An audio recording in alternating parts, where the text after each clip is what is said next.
భర్తని స్మరించినది. ఉత్తర క్షణం కర్దమ ప్రజాపతి ప్రత్యక్షమయ్యాడు.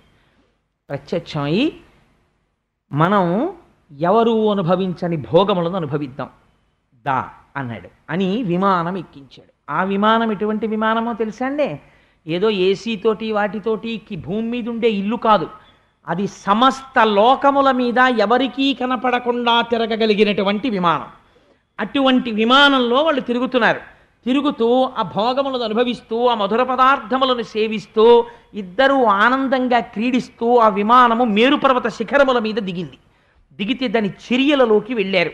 అక్కడ గంధర్వులు, యక్షులు, కిన్నెరులు, కింపురుషులు, దేవతలు ఆ మేరుపర్వతాన్ని చుట్టి వస్తుంటాయి. గ్రహాలన్నీ ఎప్పుడు మన సత్యనారాయణ వ్రతంలో సుబ్రహ్మణ్య శర్మ గారు ఆవాహన చేశారు కదా, రాహుకేతువులు తప్ప మిగిలిన వాళ్ళందరూ ప్రదక్షిణ పురస్సరంగా వస్తుంటారు. ఆ మేరుపర్వత చర్యలలో దేవహూతితో కలిసి కొన్ని సంవత్సరములు అలా భోగములను అనుభవిస్తూనే ఉన్నాడు. ఆ విమానములలో తిరుగుతూనే ఉన్నాడు. సంసారము కూడా అంతే, భోగములను అనుభవిస్తూనే ఉన్నాడు. అలా అనుభవిస్తూ ఉండగానే వాళ్ళకి 90 ఆడపిల్లలు పుట్టారు. 90 ఆడపిల్లలు పుట్టిన తర్వాత 9వ పిల్ల పుట్టిన తర్వాత కర్దమ ప్రజాపతి అన్నాడు, మనం ఎన్నాళ్ళ నుంచి భోగం అనుభవిస్తున్నామో నీకు గుర్తుందా దేవహూతి అన్నాడు. అంటే ఆవిడంది, అయ్యో క్షణంలా గడిచిపోయిందండి సమయం. 90 ఆడపిల్లలు పుట్టేశారు, పెద్ద పిల్ల పెళ్ళిడికి వచ్చేస్తోంది, జ్ఞాపకమే లేదు చూసారా, కాలము క్షణంలా గడిచిపోయింది. సంసార భోగమునందున్నవాడికి అలాగే గడిచిపోతుంటుంది. కాలము నడిచి వెళ్ళిపోతూ ఉంటుంది. వృద్ధాప్యం వచ్చేస్తుంది, కొడుకు ఉద్యోగం రావాలి, మనవణ్ణి చూడాలి, కోరికలు కోరుతూనే ఉంటాడు. కాలం నడిచిపోతుంది, శరీరం జర్జరీభూతం అయిపోతుంది. కర్దమ ప్రజాపతికి మనకి తేడా ఎక్కడా? ఇన్ని భోగములను అనుభవిస్తూ ఇవి భోగములు కాదని మనసులో నిరంతరము తలుచుకుంటున్నాడు. వైరాగ్యము బాగా ఏర్పడుతోంది. అస్తమానం భార్య దగ్గరికి వెళ్ళి ఏమిటి భోగాలని ఆయన ఏం అనలేదు, అలా అనక్కర్లేదు కూడా. ఇక్కడ ఉండాలంతే వైరాగ్యం. అది పండిన నాడు భార్యకు చెప్పి వెళ్ళిపోవాలంతే, అప్పటి వరకు చెప్పక్కర్లేదు కూడా. అందుకని ఆయన అన్నాడు, చాలదా అనుభవించిన భోగాలు, ఇవే మార్చి మార్చి మార్చి మార్చి అనుభవిస్తామంతే. ఇలా అనుభవిస్తూ పోతే ఒకనాడు కాలమునందు ఈ శరీరం పడిపోతుంది, అప్పుడు మనం ఉద్ధరించబడం. అందుకని దేవహూతి నేను సన్యాసం తీసుకుని వెళ్ళిపోతున్నాను అన్నాడు.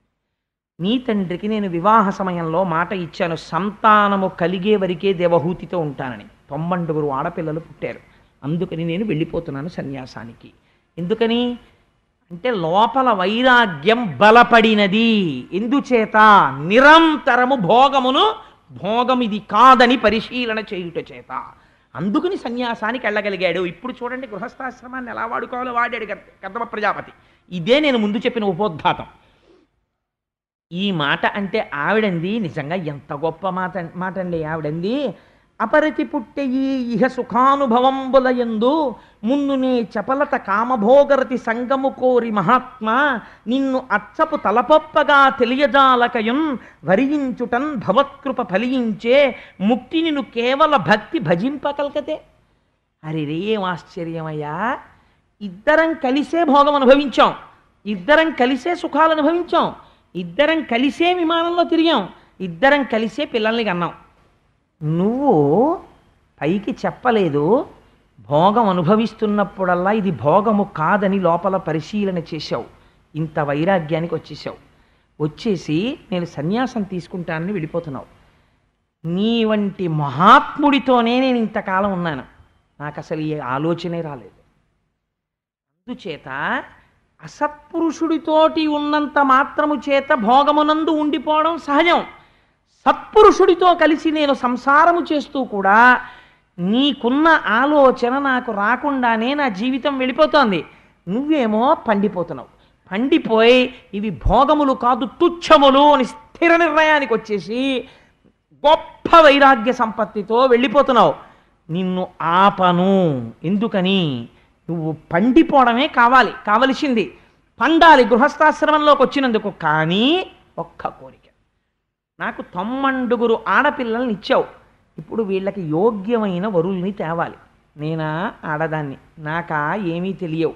ఇన్నాళ్ళు నీ వెనక నీ నీడలో నా భర్త ఇంత గొప్పవాడని తిరిగేశాను. ఇప్పుడు నువ్వు ఉన్న పళంగా సన్యసించి వెళ్ళిపోతే ఈ ఆడపిల్లలకి నేను ఎలా సంబంధాలు చూడను? అందుచేత ఇంటికి రక్షణగా నాకొక్క కొడుకుని కటాక్షించి వెళ్ళిపో. ఆ కొడుకు మళ్ళీ నన్ను సంసార లంపటమునందు తిప్పేవాడు కాకూడదు. నువ్వు వెళ్ళిపో సన్యాసానికి, కానీ ఆ కొడుకు నన్ను ధరించేవాడు కావాలి, నన్ను కూడా జ్ఞానము వైపుకి తిప్పేవాడు కావాలి. అటువంటి వాడు కూతుళ్ళని గట్టెక్కించగలిగిన వాడు ఒక కొడుకునిచ్చి వెళ్ళిపోవయా. ఆయన అన్నాడు, షహబాష్, గొప్ప కోరిక కోరావు, అందుకని నీకు ఒక కుమారుణ్ణి ఇవ్వడానికి నేను అంగీకరిస్తున్నాను అని కర్దమ ప్రజాపతి యొక్క తేజస్సు యందు శ్రీమన్నారాయణుడు ప్రవేశించాడు. దేవహూతి యొక్క గర్భములోకి ప్రవేశించి ఆయన కుమారుడై కపిల భగవానుడనేటటువంటి పేరుతో బయటికి వచ్చాడు. కపిల మహర్షి జన్మిస్తే భగవానుడు కపిల రూపంలో దేవహూతి కడుపున పుడితే ఆశ్చర్యం ఏమిటో తెలుసా అండి? సంతోషం ప్రకటించడానికి చతుర్ముఖ బ్రహ్మగారు వచ్చారు. ఎవరితో? మరీచి మొదలైన మహర్షులతో. నువ్వురా నాయనా కొడుకు అంటే కర్దమ ప్రజాపతి, నిన్ను నేను సృష్టించి ఒక మాట చెప్పాను, ప్రజోత్పత్తి చెయ్యి అని చెప్పాను. నువ్వు కేవలము ప్రజోత్పత్తి చేస్తూ ఉండిపోలేదు, గృహస్థాశ్రమములోనికి వెళ్ళి ప్రజోత్పత్తి చేసి ధర్మబద్ధమైన భోగమును భవించి భోగమును విచారణ చేసి వైరాగ్యమును పొంది వైరాగ్యము వలన సన్యసించుటకు సిద్ధపడి భార్య కోరిక తీర్చడానికి కొడుకుని జనింపచేసి ఈశ్వరుణ్ణి కొడుగ్గా పొందావు.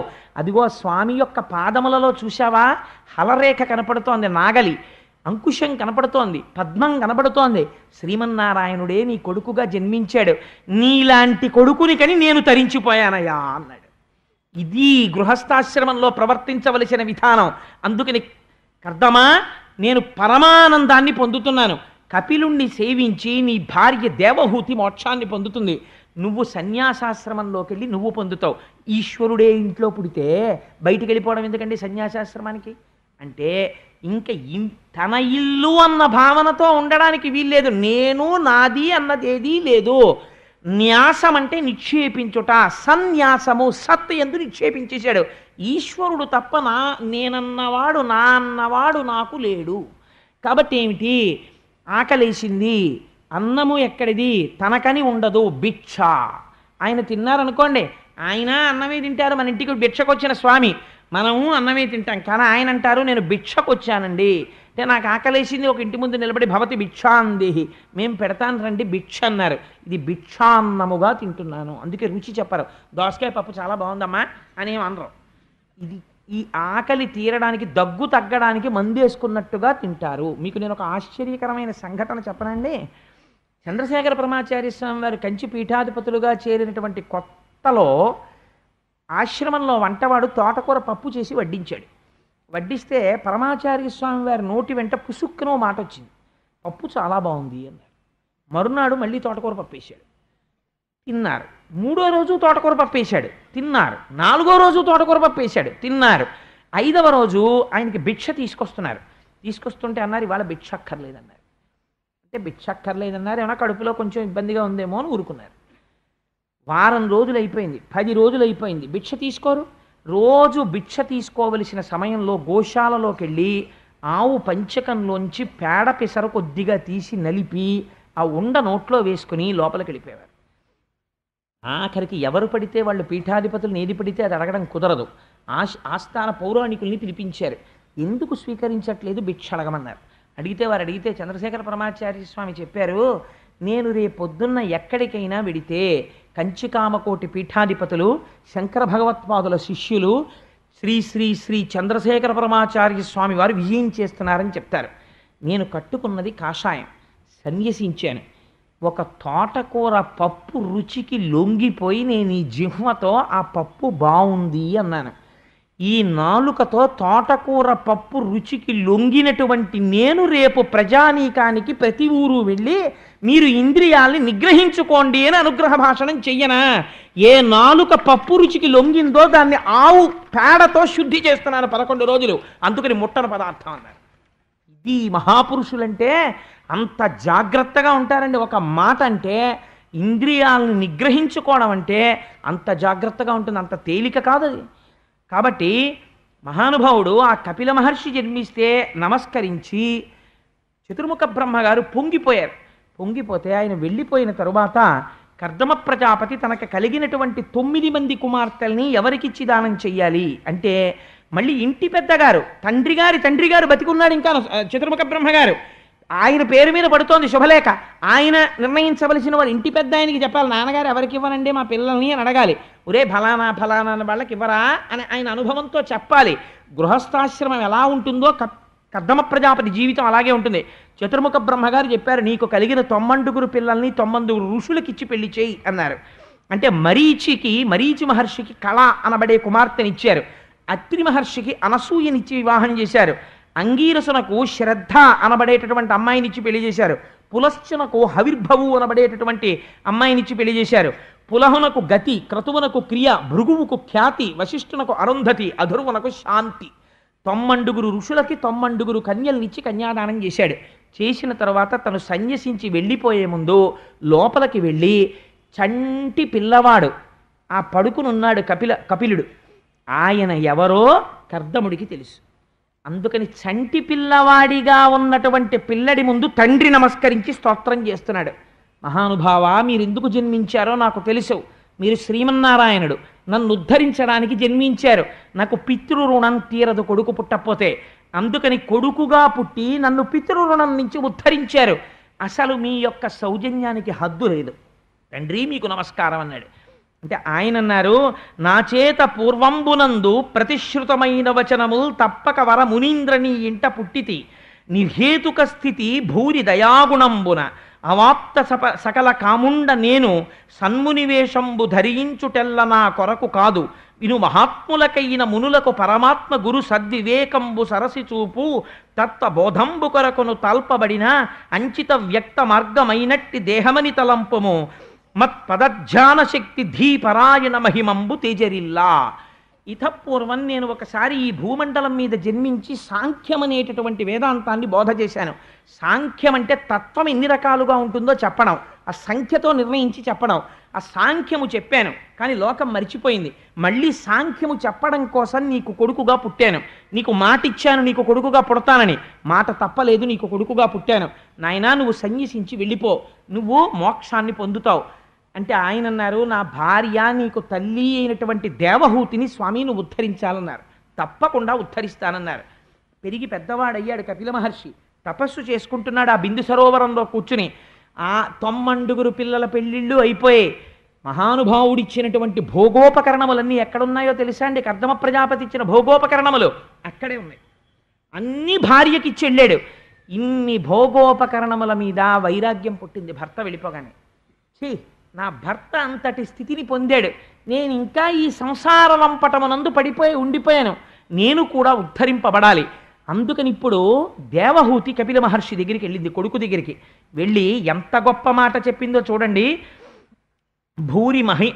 భూరి మదీయ మోహ తమముం బెడబాప సమర్థులన్యులెవ్వారలు నీవు కాక నిరవజ్య నిరంజన నిర్వికార సంసార లతా లవిత్ర భుధసత్తమ సర్వశరణ్య ధర్మ విస్తారక సర్వలోక శుభదాయక నిత్య విభూతి నాయక.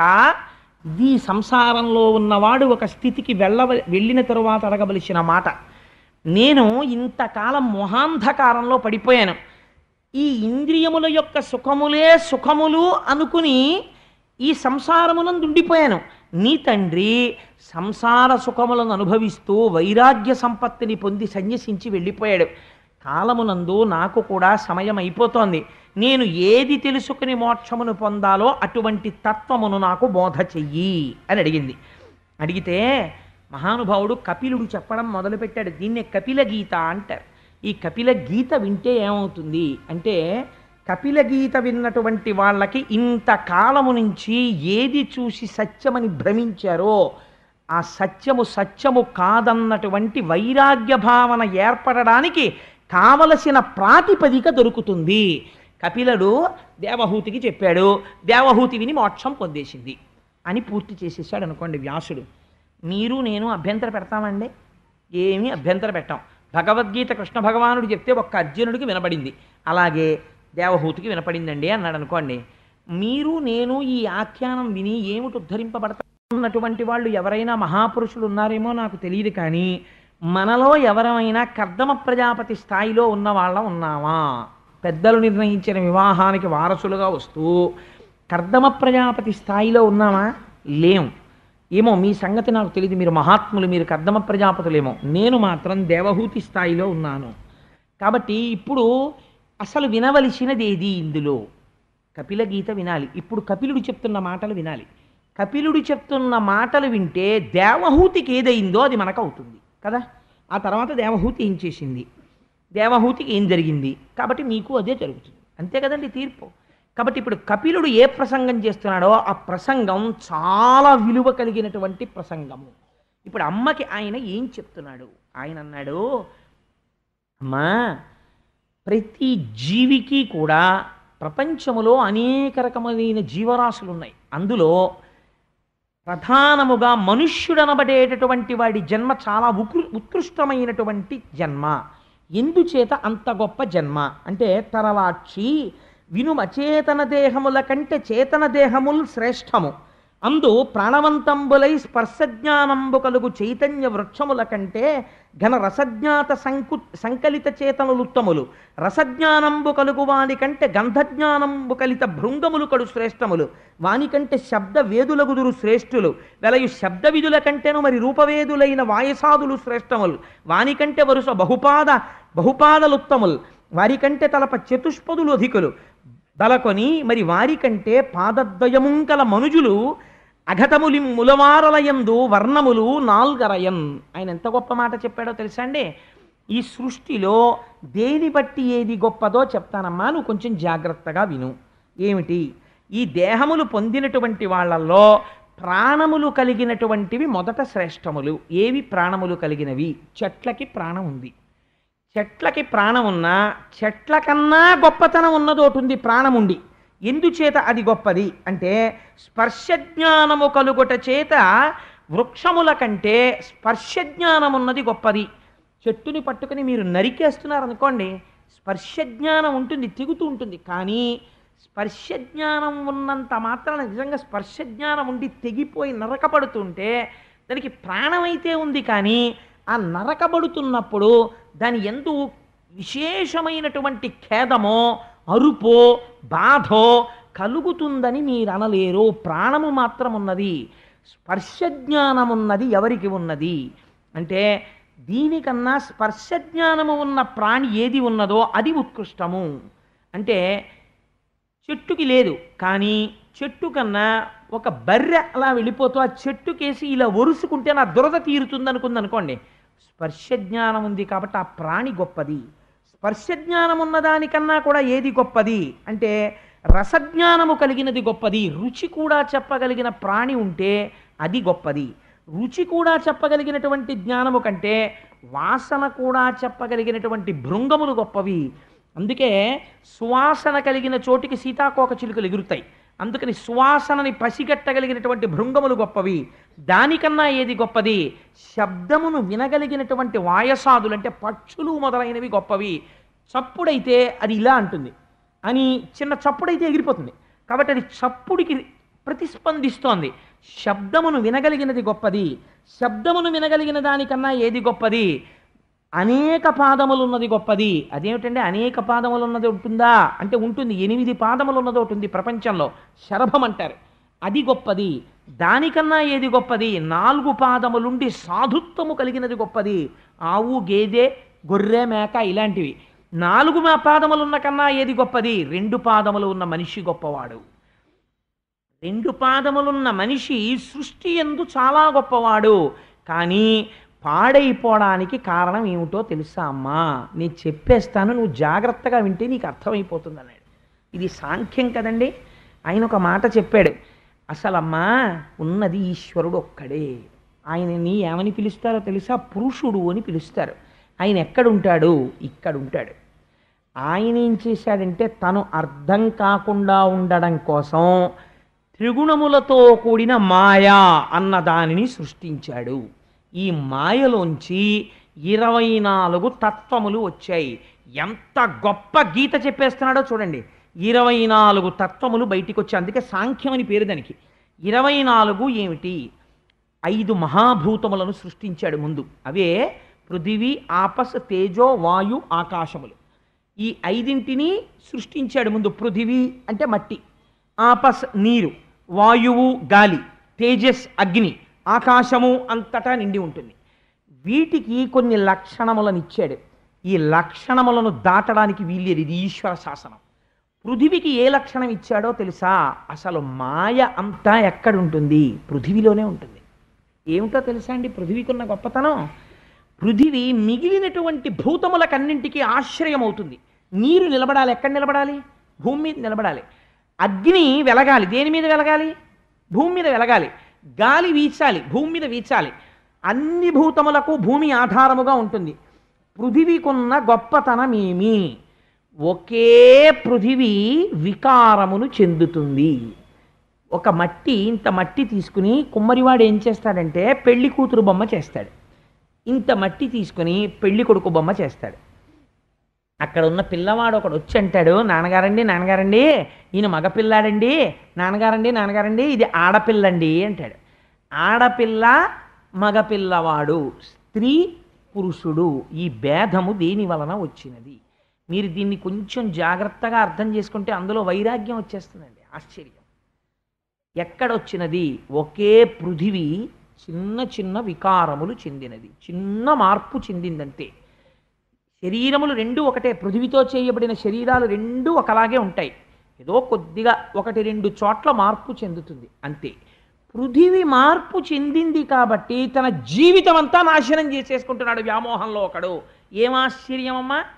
ఇది పృథివీ వికారము. ఈ పృథివీకి ఉన్న గొప్పతనం ఏమిటో తెలుసా? అంతటా ఉన్న ఆకాశమును ముక్కలైనట్టు చూపిస్తుంది. మీరు ఒక కుండ పెట్టారనుకోండి, కుండలో ఆకాశం ఉంటుంది. మీరు గది కట్టారనుకోండి, గదిలో ఆకాశం ఉంటుంది. గోడలు తీసేస్తే మళ్ళీ అనంత ఆకాశం అయిపోతుంది. కుండ పగిలిపోతే ఆకాశం అయిపోతుంది. ఘటాకాశం, మఠాకాశం ఇలా ఉంటుంది. నీరేం చేస్తుంది? తడుపుతుంది, మెత్తతనాన్ని తీసుకొస్తుంది, దాహం తీరుస్తుంది. అగ్ని ఏం చేస్తుంది? ఎండింప చేస్తుంది, కాలుస్తుంది, దాహం వేసి ఆకలేసేటట్టు చేస్తుంది. వాయువు ఏం చేస్తుంది? ఇక్కడ అక్కడ అని లేకుండా చొరబడగలదు. ఒక చోటు నుంచి ఒక చోటుకి వెళ్ళిపోతుంది. తేలికైన వాటిని ఓ చోట కుప్ప పెడుతుంది. ఒక్కొక్కసారి విరగ్గొట్టేస్తుంది, ప్రభంజనం అయిపోయి చెట్లని విరగ్గొడుతుంది. ఒక్కొక్కసారి అన్నింటినీ అన్ని వైపులకి చిమ్మేస్తుంది. ఇలా చెయ్యగలిగినది గాలి. ఒకటి చేసేది ఒకటి చెయ్యదు. ఈ 5 పంచమహాభూతములుగా నిర్మించాడు. ఈ పంచభూతములను నిర్మించిన వాడు అక్కడతో ఊరుకోలేదు. పంచభూతములను నిర్మించి పిండాండములో 5 కర్మేంద్రియములను సృష్టించాడు. వీటికి ఏమీ జ్ఞానం ఉండదు.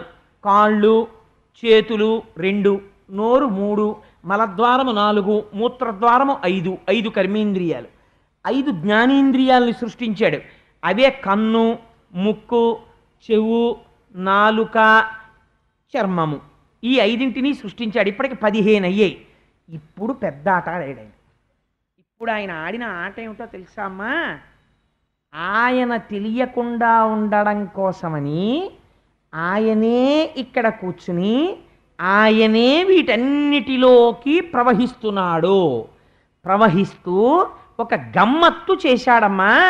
ఇది ఎవడు తెలుసుకుంటున్నాడో వాడికి వైరాగ్యం వస్తోంది అన్నాడు. ఏది తెలుసుకోవాలి? మీరు కొంచెం జాగ్రత్తగా ఆలోచించాలి. ఇది బయట భూమి ఉంది కదండి, ఇక్కడ భూమి లేదండి, ఇదంతా భూమి ఉంది, పృథివీ. ఈ పృథివికి ఒక తన్మాత్రని సృష్టించాడు ఆయన. ఏమిటా తన్మాత్ర అంటే? సూక్ష్మభూతం అంటారు దాన్ని. ఏమిటది అంటే పృథివికి వాసన ఉంటుంది. అందుకే మీరు ఎండిపోయిన నేల మీద నీళ్లు పోశారనుకోండి, కమ్మటి వాసన వస్తుంది. పృథివికి వాసన ఉంటుంది. పృథివికి వాసన అన్న తన్మాత్రని సృష్టించి వాసన పట్టుకోవడానికి ఈ శరీరంలో ఒక కేంద్రాన్ని పెట్టాడు, రాడార్ పెట్టినట్టు. అది ఎక్కడుంది? ముక్కు. ఈ ముక్కు జ్ఞానేంద్రియం. ఇదేం చేస్తుంది? పృథివిలోంచి వస్తున్న వాసనలు పసిగడుతూ ఉంటుంది. అలాగే నీటికి రుచిని పెట్టాడు, పోషించగలిగిన శక్తి పెట్టాడు. ఆ రుచిని పట్టుకోవడానికి ఇక్కడ నాలుకని పెట్టాడు. బయట శబ్దాన్ని పెట్టాడు, ఆ శబ్దము ఆకాశంలోంచి వచ్చేటట్టు చేశాడు. ఇప్పుడు నేను మాట్లాడుతుంటే శబ్దం మీరు చూడగలరా? ఆకాశంలో వెడుతుంది, కానీ దాన్ని ఎవరు పట్టుకోగలరు? పట్టుకోవడానికి చెవిని పెట్టాడు. ఇప్పుడు శబ్ద స్పర్శ, స్పర్శని పెట్టాడు. ఆ స్పర్శ వాయువులోంచి వస్తుంది. అందుకే అమ్మయ్య చల్లటి గాలి తగిలిందండి అంటాడు. స్పర్శ ఎక్కడ తెలుస్తుంది? చర్మము చేత పట్టుకోబడుతుంది, వాయువులోంచి వస్తుంది. అందుకని వాయువన్న భూతములోంచి స్పర్శ అనబడేటటువంటి తన్మాత్ర ఇక్కడ చర్మము చేత గ్రహింపబడుతుంది. కాబట్టి ఇప్పుడు ఏం చేశాడు? బయట ఉన్న భూతములను ఇక్కడ ఉన్న భూతములకు తన్మాత్రలు పెట్టి అనుసంధానం చేశాడు. ఇవి పట్టుకోవడానికి సెంటర్స్ పెట్టాడు కొన్ని, కన్ను, ముక్కు, చెవు, నాలుక ఇవి పెట్టి, ఇవి పెడితే అవి తెలిసేసుకోగలవా? నాలుక పెట్టేసి రుచి చెప్పేయమంటే చెప్పేస్తుందా? చెప్పలేదు. చెప్పడం కోసం తానే వీటి యందు ప్రవహించాడు, తన శక్తిని వీటి యందు నింపి నిబిడీకృతం చేశాడు. లోపల తాను పురుషుడై కూర్చున్నాడు. కూర్చుని ఈ ఇంద్రియములకు లౌల్యమును పెట్టాడు. ఈ ఇంద్రియాలు ఏం చేస్తాయంటే ఆట ఆడడం మొదలెడతాయి. ఎప్పుడు చూసిందే చూడు, విన్నదే విను, ముట్టుకున్నది ముట్టుకో, వాసన చూసింది చూడు, ఆ రుచిని మళ్ళీ తెచ్చిపెట్టు అని ఇంద్రియాలు ఆడడం మొదలు పెడతాయి. 20ంటికి 4ంటిని తోడు పెట్టాడు. అవి ఏమిటో తెలుసా అమ్మా? ఇలా ఎప్పుడో చేసిన దాన్ని మళ్ళీ గుర్తు తెచ్చుకునేది చేయమండం, ఇప్పుడు మళ్ళీ కొత్తగా ఓ పని చేయమండం, ఇలా 2 పనులు చేసేదాన్ని సంకల్ప వికల్ప సంఘాతం అంటారు. అది మనస్సు. ఈ మనస్సు ఒక ఆలోచన చెప్తుంది, ఇది చెయ్యి అంటుంది, చెయ్యనా వద్దా ఒకరు నిర్ణయిస్తారు, అది బుద్ధి. ఈ చిత్తము, మనస్సు, బుద్ధి, దీనికి చిత్తం అనేటటువంటి దాని నోటి తోడు తెచ్చాడు. ఈ చిత్తం అంటే ఏమిటో తెలుసా అండి? మీరు పూర్వం ఎప్పుడో అనుభవించినటువంటి ఒక సుఖాన్ని గుప్తంగా దాచిపెట్టుకుంది. ఆ రుచి ఎలా ఉంటుందో లోపల టేప్ చేసి అట్టే పెడుతుంది, దాన్ని చిత్తం అంటారు. 4వ దాన్ని ఒక దాన్ని తీసుకొచ్చాడు, అసలు పెద్ద మాయ అక్కడే, దాని పేరు అహంకారము. ఇవన్నీ ఎప్పుడు పనిచేస్తున్నాయి? లోపలున్న పురుషుడి వల్ల పనిచేస్తున్నాయి. ఆ పురుషుడు తాను. అది కప్పబెట్టి తెలియకుండా చేసి ఇవన్నీ నేనంటుంటాడు. ఇవన్నీ దేని మీద ఆధారపడ్డాయి? ఈయన మీద ఆధారపడ్డాయి. ఈ గమ్మత్తు ఏమిటి? ఈ బయటున్నవే ఇందులోకి వస్తున్నాయి. ఆ పృథివే ఇందులో పృథివీగా ఉంది, కొంచెం మట్టి, ఎంత రుద్దుకున్నా మట్టి వస్తుంది. అందులో నీళ్ళే ఇందులోకి వస్తాయి, ఇందులో నీళ్ళే అందులోకి ఎడతాయి. అందులో గాలే ఇందులోకి వస్తుంది, ఇందులో గాలే అందులోకి ఎడుతుంది. అందులో ఉన్న ఆకాశమే ఇందులోకి వస్తుంది. మీకు చిత్రం ఏమిటో తెలుసా అండి? ప్రాణములు దేని మీద ఆధారపడ్డాయి? ఆకాశం మీద. ఎందుకో తెలుసా అండి? ఆయన హార్ట్ వాల్వ్స్ బ్లాక్ అయిపోయాయండి, చచ్చిపోయాడంట. బ్లాక్ అయిపోవడం అంటే ఏమిటండి? అక్కడ ఒక కన్న ఉంది, అందులోంచి రక్తం విడుతోంది, అదే ఆకాశం. ఆ ఆకాశం పూడుకుపోయిందనుకోండి, ప్రాణం పోతుంది. ఆకాశము, ప్రాణము, వాయువు రెండూ కలిసి ఉంటే ఈ శరీరము బయట ప్రపంచంతో అంతకాలము అనుసంధానము జరుగుతుందో అంతకాలము బ్రతికి ఉన్నాడంటారు. ఈయన లోపల నుంచి వెళ్ళిపోతే అనుసంధానం ఆగిపోతుంది. ఆగిపోతే ఏమైంది? చచ్చిపోయాడని అంటారు. కానీ మనిషి అసలు లోపల ఉండి అన్నింటినీ గుర్తుపడుతున్నవాడోడున్నాడు. వాడికి ఈ సుఖదుఖాలు వేటితో సంబంధము లేదు. ఎంత గమ్మత్తో తెలుసా అండి? మీరు ప్రతిరోజు చెప్పేస్తారు ఈ విషయాన్ని. ఈ మోకాలు నాకు నొప్పెడుతోంది అనుకోండి, డాక్టర్ గారి దగ్గరికి వెళ్ళి, డాక్టర్ గారు నేను నొప్పిగా ఉన్నానండి అన్నాం. ఏమంటాను? డాక్టర్ గారు ఈ మోకాలు నొప్పెడుతోందండి అంటాను. ఈ మోకాలు నొప్పెడుతోందండి అంటే నేను వేరు, ఈ మోకాలు వేరు కదా. డాక్టర్ గారు ఏమిటో కానండి, ఈ మధ్య ఈ శరీరానికి కొంచెం తేడాగా ఉంటుందండి, తలకాయ నొప్పిగా ఉంటుందండి, లేకపోతే మాట్లాడుతున్నప్పుడు గొంతు నొప్పెడుతోందండి, పూర్వంలా ఉండట్లేదు అంటాడు. అంటే గొంతు నొప్పిగా ఉన్నది అని తెలుసుకుంటున్నది ఒకటి ఉంది, దానికి ఏ నొప్పి లేదు. ఇది నొప్పిగా ఉన్నదని తెలుసుకుంటోంది. ఇప్పుడు గొంతుకి నొప్పి లేదు అని తెలుసుకుంటోంది. గొంతుకి నొప్పి లేనప్పుడు దానికి నొప్పి లేదు, గొంతు నొప్పిగా ఉన్నప్పుడు దానికి నొప్పి లేదు. అది సుఖదుఖములకు అతీతముగా, అరేరే చన్నీళ్ళు పోసుకోకుండా వేడి నీళ్ళు మీదోసేసుకున్నావురా, ఒళ్ళు కాలిందిరా అని తెలుసుకుంటోంది. అయ్యో కాసిన చన్నీళ్ళు కలపరా అంటోంది. కలిసిన నీళ్ళు ఇప్పుడు కావలసినంత వేడిలో ఉన్నాయిరా అని తెలుసుకుంటోంది. ఇవన్నీ తెలుసుకుంటున్నదేదో ఆ తెలుసుకున్నటువంటి ప్రజ్ఞ నీవు. అయితే అది వదిలిపెట్టేసి అవన్నీ ప్రసరిస్తున్న శరీరం ఏదుందో ఆ శరీరమును పట్టుకుని ఇది నేను, ఇది నేను, ఇది నేను అని మాయలో ఉన్నాడు. కాబట్టి ఏం చేస్తాడు? దీనికి ఏది సుఖమో అది సుఖం అనుకుంటున్నాడు, దీనికి ఏది దుఃఖమో అది దుఃఖం అనుకుంటున్నాడు. కాబట్టి దీనికి ఏది సుఖం? ఇది ఎప్పుడూ కూడా మార్చి మార్చి సుఖస్థానాల్ని మారుస్తుంది. ఏసీ ఉంటే బాగుండంటుంది, పడిశం పట్టిన తర్వాత అబ్బా బయటే పడుకుంటానంటుంది. కాబట్టి ఏమైంది? దీని సుఖము దీని దుఃఖమునకు వశుడవుతున్నాడు. ఇలా అయిపోతే ఏమైపోతుందో తెలుసా అమ్మా? ఇక్కడ ఉన్న పురుషుడు ఒక గమ్మత్తు చేస్తాడు. ఇక్కడ పురుషుడే బయట కాలముగా ఉంటాడు. ఇక్కడ వీడిని పసిగట్టలేవు, బయట కాలాన్ని ఆపలేవు. రెండూ నీ అధీనముల నుంచి దాటిపోతున్నాయి. నువ్వు తెలుసుకోవట్లేదు, ఎప్పుడు వెనక్కి వెళ్ళటలేదు. ఈ కాలమునందు ఏమైపోతుంది? ఒక భయంకరమైన మాట చెప్పాడండి. నిజంగా ఆ మాట చెప్తే మీరు కొంచెం, నేను అంత వ్యగ్రతతో చెప్పలేను, కానీ మీరు కపిలగీత చదివితే కించిత్ భయం వేస్తుంది కూడా. ఈ శరీరము జర్జరీభూతమైపోతుందమ్మా, ఈ కర్మేంద్రియములకు ఉండే పటుత్వము ఉండదు. క్రమంగా ఏమైపోతుంది, ఈ శరీరములో కపవాత పైత్యములు పెరిగిపోతాయి. శరీరమంతా శ్లాష్మముతో నిండిపోతుంది. తిన్న పదార్థమును జఠరాగ్ని జీర్ణము చెయ్యదు. శరీరము ఇంకా లోపలికి పుచ్చుకోవడం మానేస్తుంది.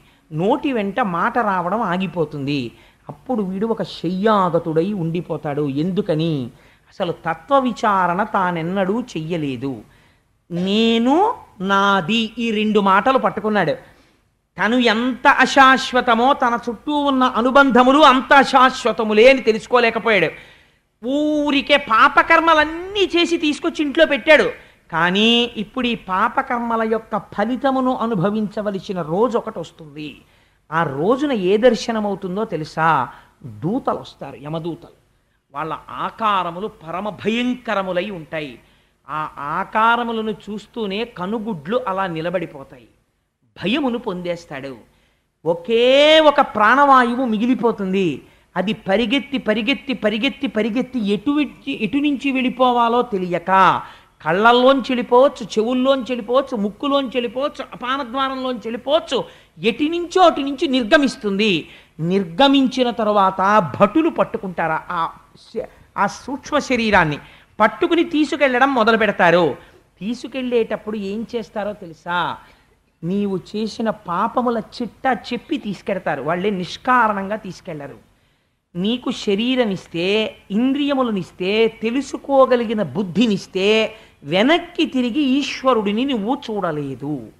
చూడకపోవడం వల్ల ఏమైంది? నిన్నిప్పుడు ఏం చేస్తున్నామో తెలుసా? నడు అని మండిపోతున్న ఇసక మీద గాఢాంధకారంలో నీటి చుక్క ఇవ్వకుండా వీపు మీద కొరడాలు కొడుతూ కొన్ని రోజుల పాటు నడిపించి తీసుకుని వెడతారు. తీసుకెళ్ళి కాలిపోతున్నటువంటి ఇనప స్తంభమునకు వేసి కట్టేస్తారు సూక్ష్మ శరీరాన్ని. దానికి ఒక శరీరం ఇస్తారు.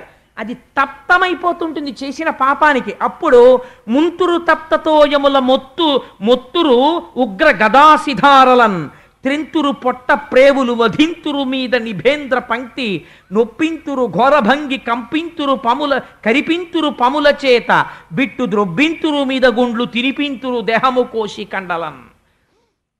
అగ్నిహోత్రంలో పారేస్తారు. అక్కడే కట్టేసి కత్తి తెచ్చి శరీరపు కండ కోసి తినరా అని మనకే పెడతారు. అప్పుడు ఆ కండ తానే తింటాడు. లేకపోతే కొంతమందిని కూర్చోపెట్టి కండలు కోసుకు తినండి అంటే వాళ్ళు ఆ కండలు కోసుకుని తింటుంటారు. చేసిన పాపమును చెప్తారు, చెప్పి శిక్ష వేస్తుంటారు. ఆనాడు నువ్వు చేసిన పాపము యొక్క ఫలితమును కిందనున్న వాళ్ళు అనుభవిస్తుంటారు సుఖముగా. పాపమునకు ఫలితమును నువ్వు ఒక్కడివి అనుభవిస్తుంటావు. ఇలా అయిపోకుండా ఉండాలంటే అమ్మా ఒక్కటే ఒక మార్గం ఉన్నది. ఏమిటో తెలుసా? అందరూ అంతటా నిండి ఉన్నటువంటి పరమాత్మ దర్శనము చేయలేరు. అది యథార్థము. కాబట్టి నువ్వేం చేస్తావు? అంతటా నిండిన వాడను నువ్వు చూడలేవు. కాబట్టి ఆ స్వామి పరమభక్తులైన వారిని ఉద్ధరించడానికి ఒక మూర్తిగా వచ్చి నిలబడినాడు. ఒక మూర్తిని నీ హృదయ స్థానమునందు నిక్షేపించు. ఇక్కడ పెట్టుకో. ధ్యానం అంటే ఎలా ఉండాలో తెలుసా? పరమ సంతోషంతో నీ మనస్సుని ఆయన పాదార విందముల దగ్గర చేర్చు. నువ్వు ఎక్కడైనా ఉండు, దానికి సమస్య లేదు. నువ్వు ఇలా కూర్చుని రైల్లో వెళ్ళిపోతూ కళ్ళు మూసుకుని నువ్వు కూర్చుంటే త్రిభంగి స్వరూపంలో నడుం కొంచెం ఇలా ఉంచి చిరునవ్వు నవ్వుతూ మంచి యవ్వనంలో ఉండి కొద్దిగా పళ్ళు కనపడుతుండగా ఎడమ చేతితో వేణువుని పట్టుకుని కుడి చేతితో దాని రంధ్రములను తన వేళ్లతో మూస్తూ ఆ వేణువు చివర వ్రేలాడుతున్నటువంటి కుచ్చుతో ఒక కుడికాలు మీద తాను నించుని సోయగంగా ఎడంకాలు పైకెత్తితే అందులో పద్మరేఖ, ఆ పద్మము, హలము మొదలైనటువంటి అమృతభాండము మొదలైనటువంటి గుర్తులు కలిగినటువంటి ఆ శ్రీపాదమును సేవించు. ఆ తరువాత ఆయన కుడికాలు మీద కుడికాలు ఇలా పెట్టి హొయలుగా ఎడమకాలు ఇలా వేసి ఆ కాలు ఇలా ఎత్తి పెడితే ఆ శ్రీపాదమును ఒక్కసారి చూసి నీ తల తీసుకెళ్ళి ఆ ఎర్రటి పాదానికి తాటించి కింద పెట్టి ఉంచినటువంటి కుడిపాదము మీద నీ తల తాటించి పచ్చని పట్టు పీతాంబరం పక్కల నుంచి కనపడుతున్నటువంటి ఆ పిక్కల్ని దర్శనం చేసి ఆ పైన బలిష్టమైన ఆయన కాళ్ళని చూసి చక్కటి ఆయన మోచిప్పల్ని చూసి సమస్త లోకములను నిర్వహించగలిగిన బలిష్టమైన తొడలను చూసి సన్నటి ఆయన కటి ప్రదేశాన్ని చూసి అది కొద్దిగా పక్కకి వంగి ఉంటే దాని మీద పట్టుపంచ కట్టుకొని పట్టు పీతాంబరం కుర్చీళ్ల మీద ఉన్నటువంటి ఆ బంగారు మొలనూలు దర్శనం చేసి దానికి ఉన్నటువంటి చిరుగంటలు దర్శనం చేసి ఆ పైన స్వామి నాభిని చూసి అందమైన ముడులు పడి లోపలికి ఉన్నటువంటి ఆ నాభికి నమస్కరించి ఆయన యొక్క ఉదరభాగమును దర్శించి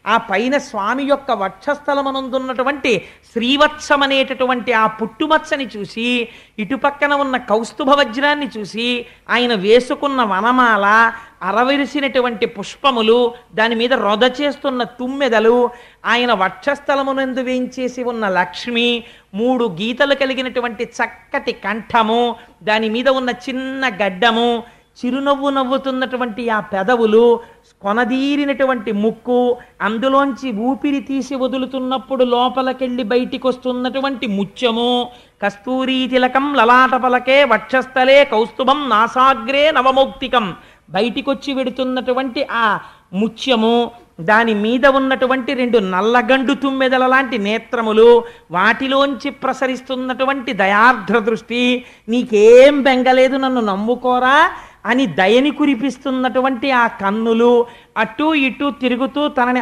ఆర్తితో పిలుస్తున్న వాళ్ళని రక్షించేటటువంటి కనుగుడ్లు దాని మీద ఉన్నటువంటి మన్మథ చాపముల వంటి ఆ కనుబొమలు దాని మీద విశాలమైనటువంటి లలాటము దాని మీద పెట్టుకున్న కస్తూరి బొట్టు ఆ పైన ఉన్నటువంటి కిరీటము దాని మీద ఉన్న పింఛము ఆయనకున్నటువంటి 2 బాహువులు ఏనుగుల యొక్క తొండముల వంటి ఆ బాహువులు ఎడమ చేతిలో పట్టుకున్న వేణువు పైన కుడి చేతితో మూసిన రంధ్రములు ఆ నల్లటి చక్కటి మేఘము వంటి రంగు కలిగిన చల్లటి చెయ్య ఈ చెయ్యే కదా స్వామి లోకములను రక్షించినది దానికి ఉన్న తెల్లటి గోళ్ళు ఆ గోళ్లల్లోంచి వస్తున్న ఎర్రటి కాంతులు ఆ స్వామి యొక్క మూర్తిని ఆపాదమస్తకము పైనుంచి కిందకి కింద నుంచి పైకి చూస్తూ ధ్యానమునందు మగ్నుడవై నీ మనస్సు అనేటటువంటి తుమ్మెదని ఆయన దగ్గర చేర్చడం మొదలు పెడితే ఇక్కడున్నవాణ్ణే అక్కడ చూస్తున్నావమ్మా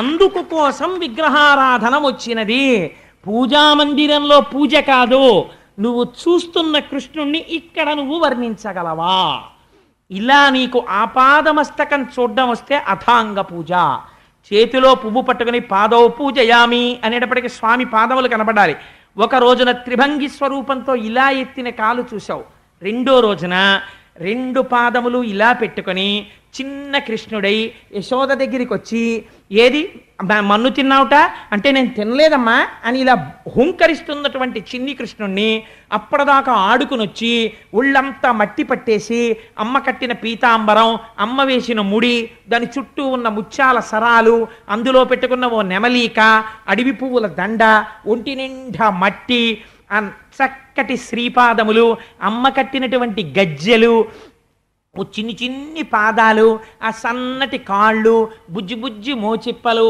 కట్టుకున్న చిన్న పంచ ఓ చిన్ని కడుపు ఆ కడుపులో సమస్త లోకాలు ఓ ఇంత గుండెకాయ ఆ గుండెల మీద ఆ వక్షస్థలం మీద అమ్మ యశోద వేసినటువంటి ఆ ముత్యాల హారాలు ఆ బంగారు నగలు చిన్ని కంఠం చిన్ని నోరు సొట్ట ఉన్న గడ్డం అమ్మ పెట్టిన దిష్టి చుక్క ఏమీ తెలియని వాళ్ళ ఇలా పెట్టి అమ్మా నేనే తప్పు చేయలేదమ్మా అని భయం నటిస్తున్న కళ్ళు ఆ పిల్లాన్ని చూసి ఉండలేక ధ్యానంలో నువ్వు గభాలను కౌగిలించేసుకుని గట్టిగా పట్టేసుకుని కృష్ణయ్య కృష్ణయ్య నలనయ్య ఎంత బాగున్నావురా అని ఇంత స్వామి అని నువ్వు మర్చిపోయి నీ కొడుకు అనుకుని గట్టిగా కౌగలించేసుకుని ఎంత ముద్దొచ్చేస్తున్నావు స్వామి అని 2 బుగ్గల మీద ముద్దులు ఇట్టేసుకుంటే అబ్బా వదులు వదులు అని ఇలా అంటుంటే ఆ బుగ్గలు ఎరుపెక్కిపోతుంటే ఆ చేతులు చూసి నన్ను వదులు కోటేశ్వరరావు అని ఇలా అంటుంటే ఆ చిన్ని చేతులు నీ భుజాల మీద పడుతుంటే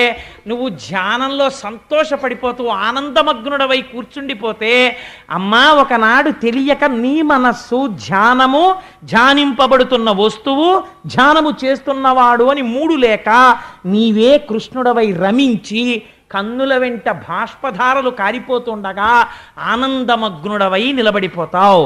మనస్సుకి ఇలా అలవాటు చెయ్యడం అలవాటైతే ఒకనాడు నీకు తెలియకుండా ఈ భక్తి పరిపుష్టమై వైరాగ్య సంపత్తి ఏర్పడి అనుభవిస్తున్న భోగములు కాదని వేరొకనాడు రాయబారానికి వెడుతూ రథంలోంచి కిందకి దిగినప్పుడు కింద పెట్టిన ఒక్క పాదం, ఆ పాదానికి పెట్టినటువంటి మణిమంజీరాలు, విదురుడు పరిగెత్తుకుంటూ వచ్చి వేసినటువంటి మందార పువ్వులు, ఆ చేతితో సోయగంగా ఇలా నడుం మీద చెయ్యి పెట్టుకుని విదురుడి వంక చూస్తూ ఇవాళ మీ ఇంటికి మేము ఆతిథ్యానికి వస్తున్నావా విదురా అంటుంటే ఇంత చెయ్యి, దాని మీద హేళగా వేలాడుతున్నటువంటి ఆ ఉత్తరీయం, పెద్ద బాహువు, అదే కదా లక్ష్మీదేవంతటిది, పొంగిపోయింది రుక్మిణీదేవి అంతటి దీర్ఘబాహువు, ఆ పెద్ద పెద్ద వేళ్ళు, ఇంత అరచెయ్యి, అందులో కాంతులు, ఆ పాదములకు పెట్టినటువంటి పారాణి, దాని మీద లత్తుక, అర్చించబడిన పూలు, ఇలా వంగి నమస్కరిస్తే ఆ శ్రీగంధం వాసన, ఒంటి నిండా గంధం,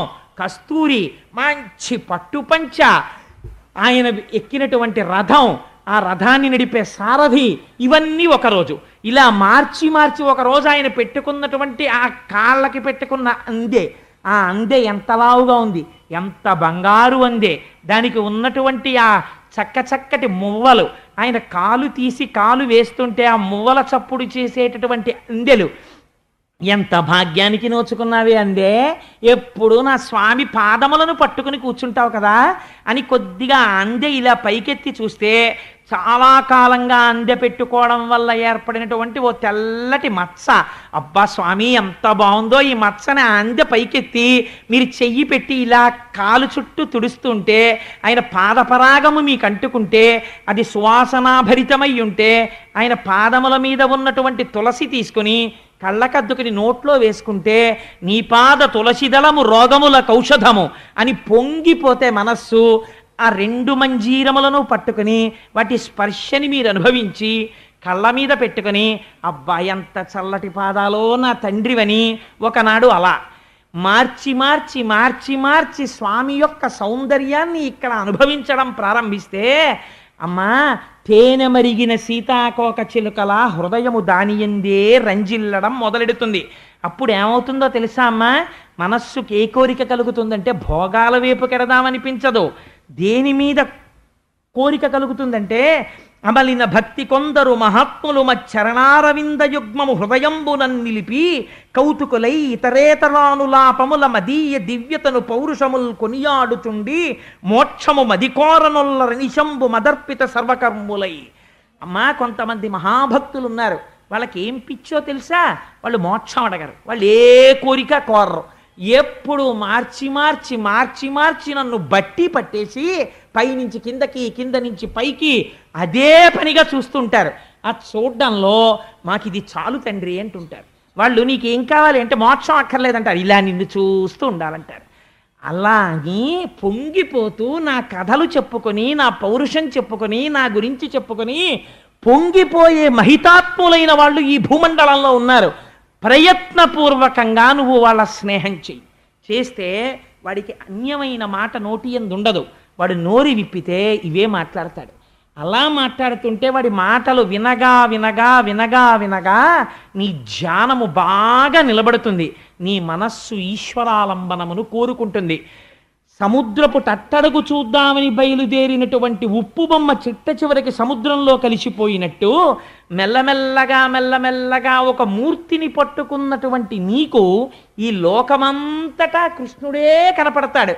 ఎటు చూసినా కదిలిన ఆకులో కృష్ణుడు, విచ్చుకున్న పువ్వులో కృష్ణుడు, తులసి దళంలో కృష్ణుడు, ఎదురుగుండా కూర్చున్న వాళ్ళలో కృష్ణుడు, ఓ పిల్లాన్ని చూస్తే కృష్ణుడు, ఓ పిల్లని చూస్తే కృష్ణుడు, అంతటా కృష్ణుడిని చూడడం వచ్చేస్తే అదే భక్తి జ్ఞానముగా మారిపోయినది. ఇప్పుడు నీకు ఇంద్రియ భోగములు ఆగిపోయి లోకమంతటా కృష్ణమయం జగత్తు కింద కనపడుతోంది. ఈ జ్ఞానమును ఇచ్చేవాడు కూడా ఈశ్వరుడే. దీనికే భక్తి యోగం అని పేరమ్మా. అది పరిపుష్టమవడానికి లోపల ఉండి సాక్షిగా ఉన్నటువంటి పరమాత్మ దర్శనానికి ఈ భక్తి యోగాన్ని అవలంబించాలి.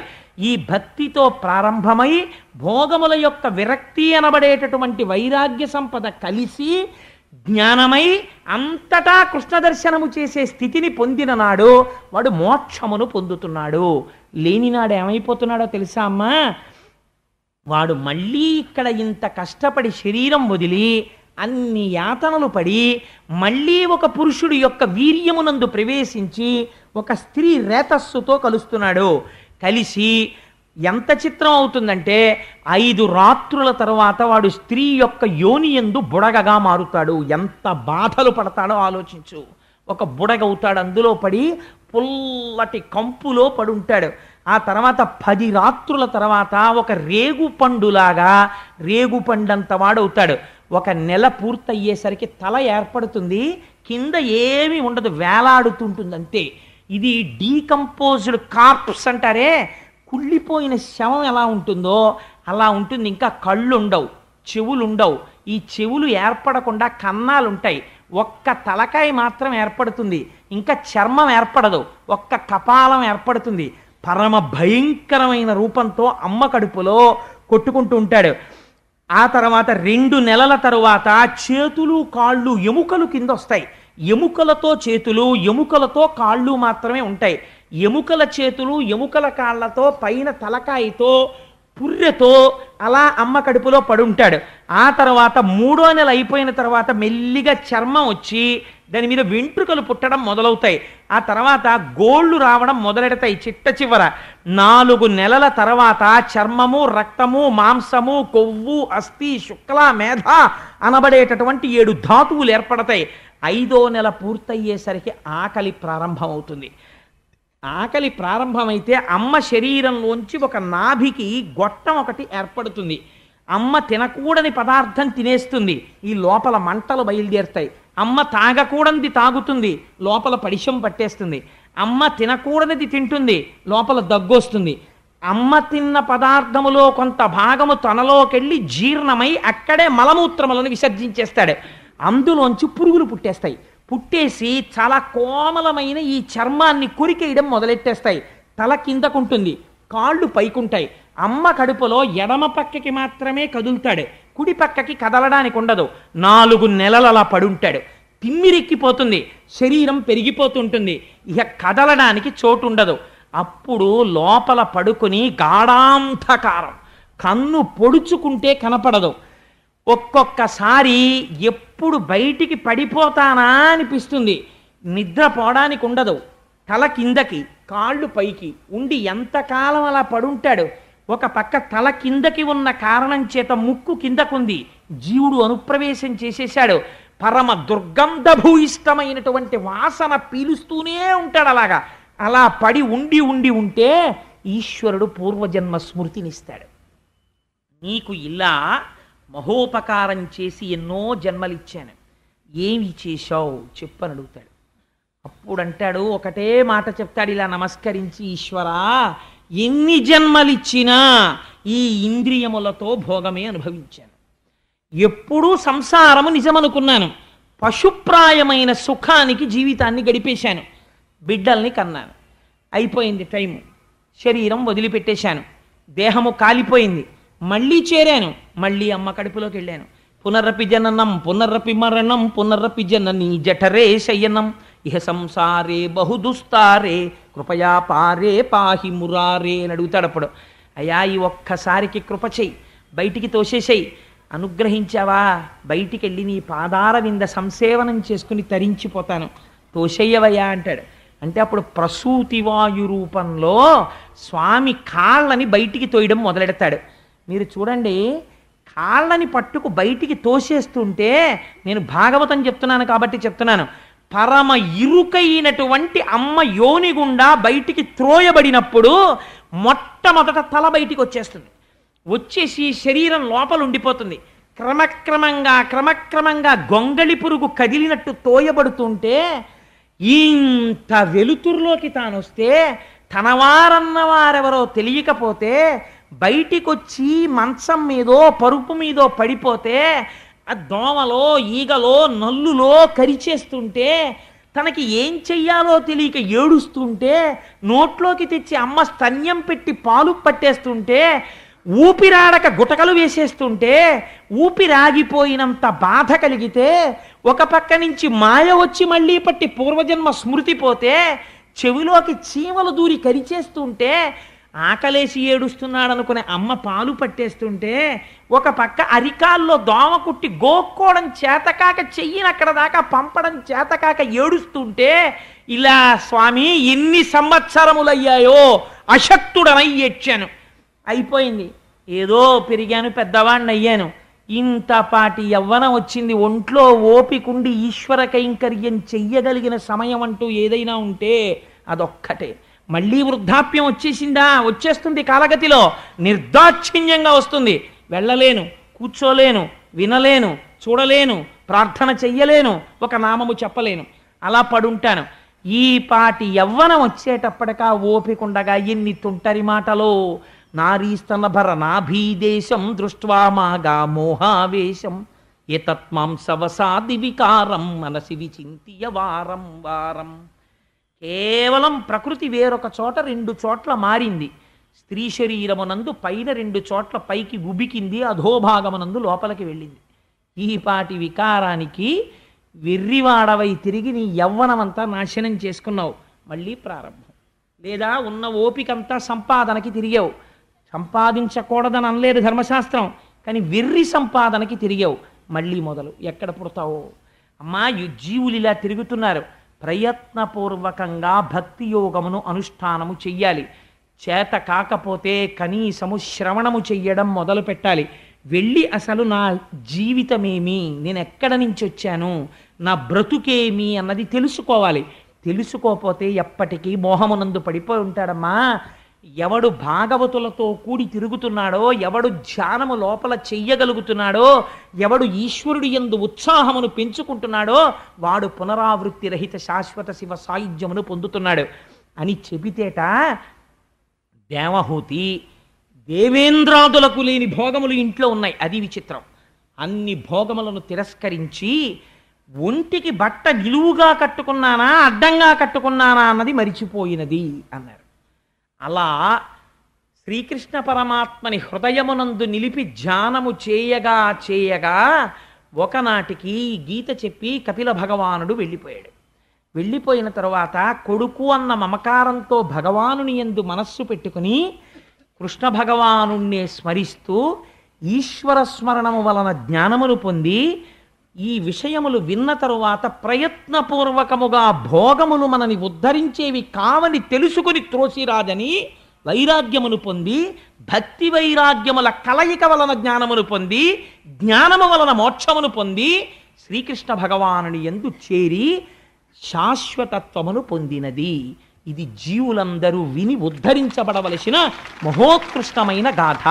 కాబట్టి ఇప్పుడు దేవహూతి కర్దమ ప్రజాపతి గృహస్థాశ్రమంలోకి వచ్చి తరించారా లేదా?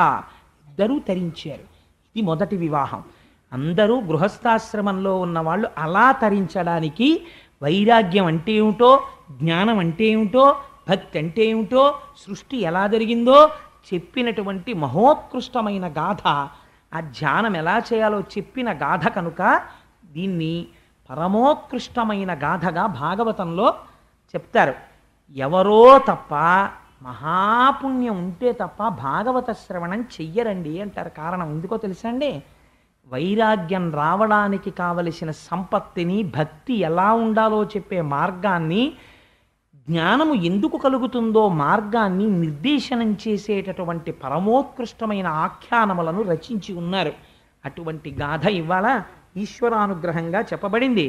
మనం చక్కగా ఒక్కసారి కృష్ణనామం చెప్పి బయలుదేరదాం. ఇంత విన్న తర్వాత కూడా కృష్ణనామం చెప్పడం బరువైపోతే ఇంకంతకన్నా మాయ ప్రపంచంలో వేరొకటి లేదు. అందుచేత మనం ఆ నామం చెప్పుకొని ఈశ్వరుడు నామం చెప్పగలిగిన ఓపిక ఇచ్చినటువంటి వయస్సు కదా. అందుకని కాలగతిలో చెప్పేశాడు కదా కపిలుడు. వెళ్ళిపోతుందా ఓపిక? అది వెళ్ళిపోకముందే దీపం ఉండగా ఇల్లు చక్కబెట్టుకో, ప్రయత్నపూర్వకంగా భగవన్నామం చెప్పుకుని ఆయన పాదపద్మములు పట్టుకో, లేకపోతే ఎన్ని కష్టాలు పడతావో. మళ్ళీ నేను ఇంకా తగ్గించానండి, ఎందుకు వచ్చింది లేనిపోని భయాలు పెట్టేయడం ఆ పిల్లల్ని అని చెప్పి. అందుచేత అంత అద్భుతంగా ఉంటుంది కపిల గీత అంటే. ఒకసారి మీరు రుచి మరిగితే మీరే చూస్తారు దాన్ని ఎవరికి ఈశ్వరానుగ్రహం ఉంటుందో వారు ఆ వైరాగ్య సంపత్తిని తెలుసుకునే మెథడాలజీ అలవాటైందనుకోండి, అది లోపల చక్ మొదలు పెడతారు. వాళ్ళు ఖచ్చితంగా కైవల్యాన్ని పొందుతారు, ఒక కర్దమ ప్రజాపతిలాగా. సరే, అందుచేత వసుదేవసుతం దేవం సుదేవసుతం దేవం కంసచాణూరమర్దనం కంసచాణూరమర్దనం దేవకీ పరమానందం దేవకీ పరమానందం కృష్ణం వందే జగద్గురుం కృష్ణం వందే జగద్గురుం అతసీ పుష్పసంకాశం అతసీ పుష్పసంకాశం హారనూపురశోభితం. హారనూపురశోభితం. కంఠాలన్నీ కొంచెం గంభీరంగా, ఏదో కొంచెం భారంగా వినపడుతున్నాయి ఇవాళ. రత్నకంకణకేయూరం, రత్నకంకణకేయూరం. ఇప్పుడు మారింది. కృష్ణం వందే జగద్గురుం. కృష్ణం వందే జగద్గురుం. మనకి భయం ఏమిటండి, ఇక్కడ స్వామి ఉండగా ఆయన పాదములు మనం పట్టుకొని ఉండగా ఆయన బాధ్యత, మన బాధ్యత ఏం లేదు. మనది మర్కట కిషోర న్యాయం, కోతిపిల్ల మంది మార్జాల కిషోర న్యాయం. పిల్లి పిల్లని పట్టుకెళ్ళాలి. అయ్యా ఈశ్వర, నాకేం చేత కాదు, శరణాగతి చేస్తున్నాను, నువ్వు నన్ను పట్టుకో అని ఇప్పుడు తెలుసుకున్నాను. ఎంత భయంకరమైన స్థితితో నీ నామం చెప్తాను, నువ్వు నన్ను పట్టుకెళ్ళంతే, నువ్వే పట్టుకోనాను. నేను జారిపోతుంటాను, నాకు అలవాట్లేదు స్వామి. ఎన్నాళ్ళు అలవాటు అయిపోయిందో ఇంద్రియాలకి భోగాలు. ఇవాళ రాత్రి అర్జెంటుగా మారిపోమంటే కుదరదు. విన్నాను కాబట్టి నువ్వు పట్టుకో, ఇంక నుంచి నీ నామని చెప్తున్నాను అంతే. నీ పూచి పట్టుకు తీరుతాడు. ఎవరి కోసం? ఆయన వాగ్దానం చేశాడు పట్టుకుంటానని. అందుకని ధైర్యంగా సంతోషంగా చెప్పండి, ఎందుకంత భారంగా చెప్తారు. మందారగంధ సంయుక్తం మందారగంధ సంయుక్తం చారుహాసం చతుర్భుజం చారుహాసం చతుర్భుజం బర్హి పింఛావచూడాంగం కించావసూరాంగం కృష్ణం వందే జగద్గురుం. కృష్ణం వందే జగద్గురుం. ఉత్ఫుల్ల పద్మపత్రాక్షం ఉత్ఫుల్ల పద్మపత్రాక్షం నీలజీమూత సన్నిభం నీలజీమూత సన్నిభం యాదవానాం శిరోరత్నం యాదవానాం శిరోరత్నం కృష్ణం వందే జగద్గురుం. కృష్ణం వందే జగద్గురుం. రుక్మిణీ కేళీ సంయుక్తం రుక్మిణీ కేళీ సంయుక్తం పీతాంబర సుశోభితం పీతాంబర సుశోభితం అవాప్త తులసీగంధం అవాప్త తులసీ గంధం కృష్ణం వందే జగద్గురుం. కృష్ణం వందే జగద్గురుం. గోపికానాం కుచద్వంద్వం గోపికానాం కుచద్వంద్వం కుంకుమాంకితమక్షసం కుంకుమాంకిత రక్షసం శ్రీనికేతం మహేశ్వాసం శ్రీనికేతం మహేశ్వాసం కృష్ణం వందే జగద్గురుం. కృష్ణం వందే జగద్గురుం. శ్రీవత్సాకం మహోరస్కం శ్రీవత్సాకం అహోరత్నం వనమాలా విరాజితం వనమాలా విరాజితం శంఖచక్రధరం దేవం శంఖచక్రధరం దేవం కృష్ణం వందే జగద్గురుం. కృష్ణం వందే జగద్గురుం. కృష్ణాష్టకమిదం పుణ్యం కృష్ణాష్టకమిదం పుణ్యం ప్రాతరుత్థాయ పఠేత్ తరుద్ధాయ వర్తతే. కోటి జన్మ కృతం పాపం కోటి జన్మ కృతం పాపం స్మరణేన వినశ్యతి. నశ్యతి. సర్వం శ్రీ ఉమామహేశ్వర పరబ్రహ్మార్పణమస్తు. స్వస్తి.